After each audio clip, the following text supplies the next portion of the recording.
Hey fellas, my name is Peace and I welcome you to my YouTube channel. Today's video, I want to talk about the possible mistakes that could be the reason your applications are being rejected. I have noticed that a lot of people are making some mistakes, which I would be addressing in this video. Before I proceed, I would like to say that I do not give jobs. I am not part of the recruitment team of any dispatch company. What I share with you are my experiences, and yeah, so I will be sharing with you possible mistakes that you have been making. So the first is CV writing and format. So one of the mistakes people make when writing CV is not including their qualification. I mean, that is very strange because your qualification should be the first thing on your CV. I mean, other things, but the qualification is very important. For this role, it is important because one of the major requirements to teach in Japan is to have a degree, a bachelor's degree. So if you're very good at English, if you're good at teaching and you don't have a bachelor's degree, it would be difficult for your recruiter to employ you and bring you over to Japan, because to have an instructor's visa, the first requirement is to have a bachelor's degree. So while writing your CV, you want to include that on your CV, your qualification. Next is your work experience. I advise people to always include their relevant work experience. Remember, some companies will require teaching experience, and if you have taught during your NYSC, that I'm talking to Nigerians because we have like 1 year NYSC, that we do in our country. So if you taught during that time, you can put that as your, the relevant experience. But if you haven't, you just put your work experience, and it should be from your most recent to your least recent, because I notice people start from the first place they've ever worked, and then the last on their list is their current, place of work, which is not supposed to be so. So you have to start from your most recent place of work or your most recent experience down to the list.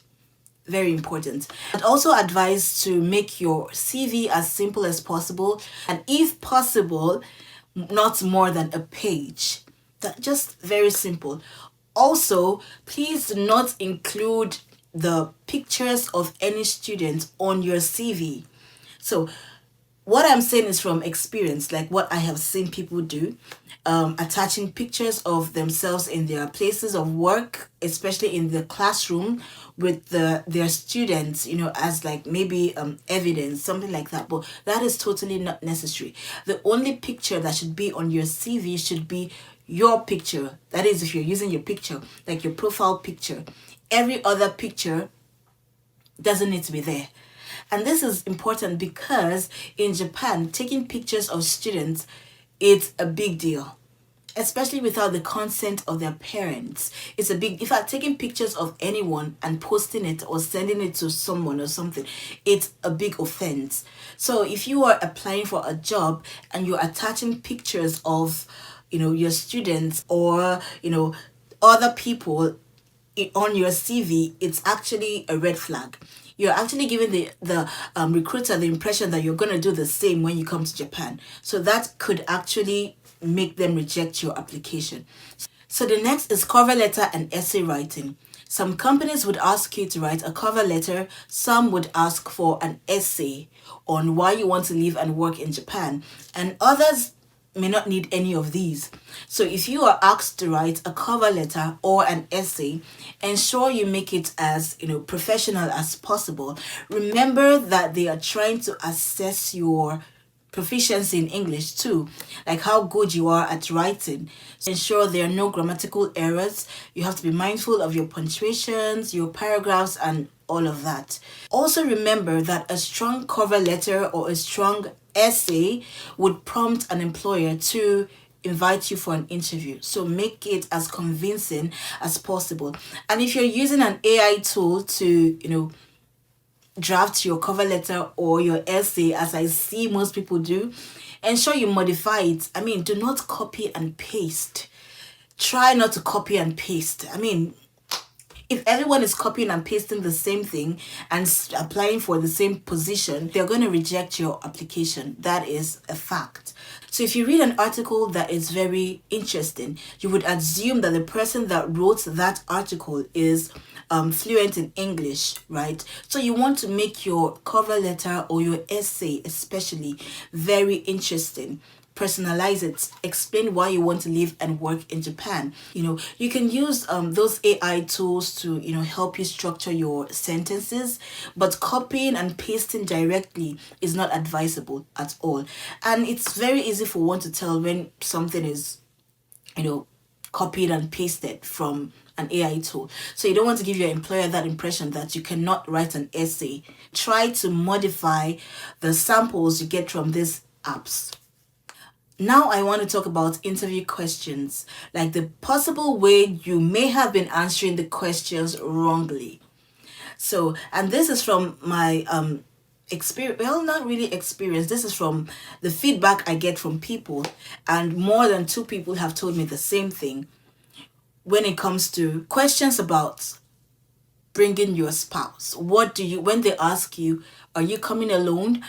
Are you bringing someone with you? Most people say yes. Most people say yes. So someone told me that she told them she got to the final stage of the interview, and when she was asked this question, she said she was going to come with her brother, her mother, and and that was the end. They didn't even get back to her again.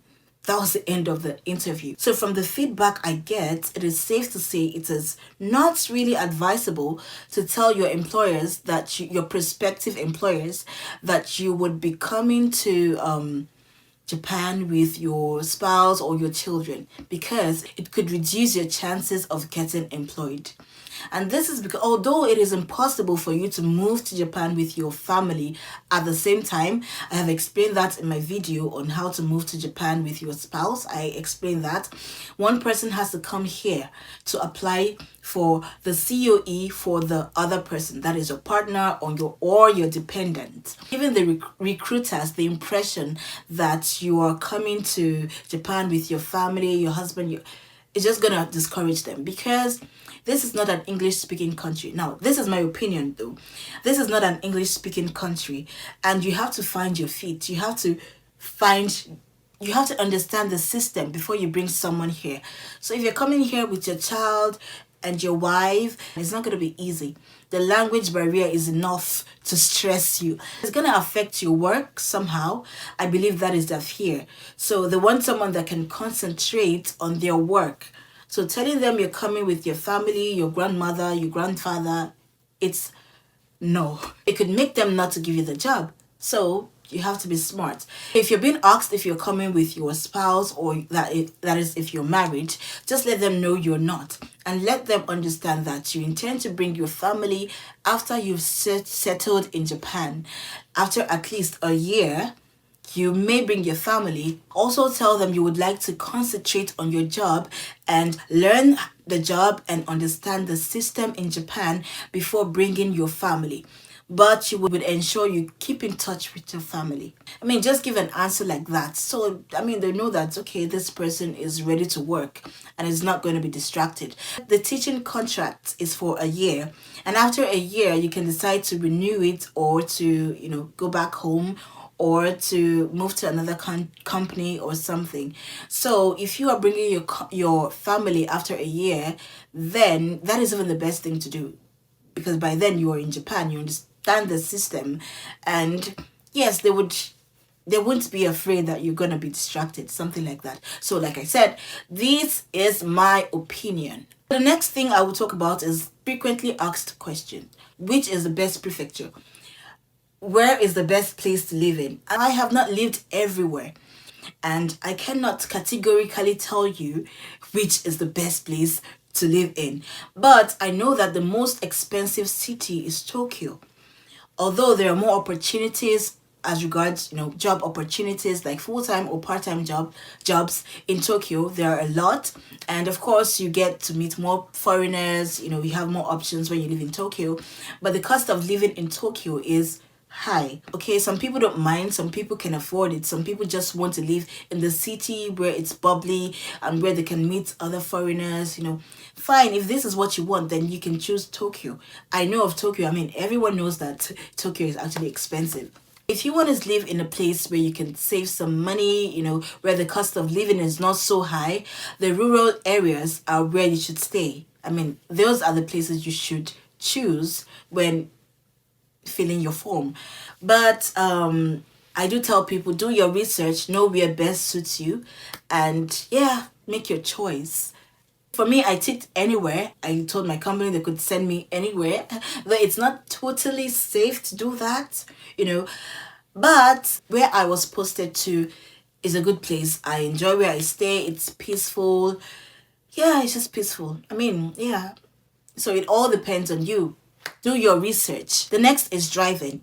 If you have an international driver's license, you can drive in Japan without going to a driving school.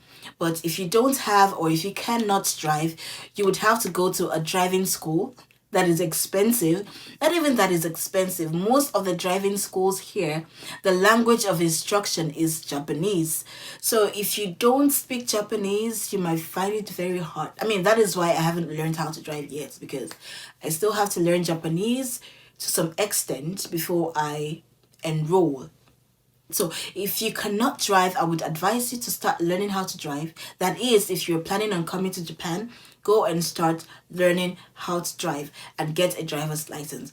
I hope I have been able to provide answers to some of your questions. Remember, if you have further questions, you can leave it in the comment section. And if I am not here on YouTube, I am usually on Instagram. Thank you so much for watching my video. I would see you in my next video.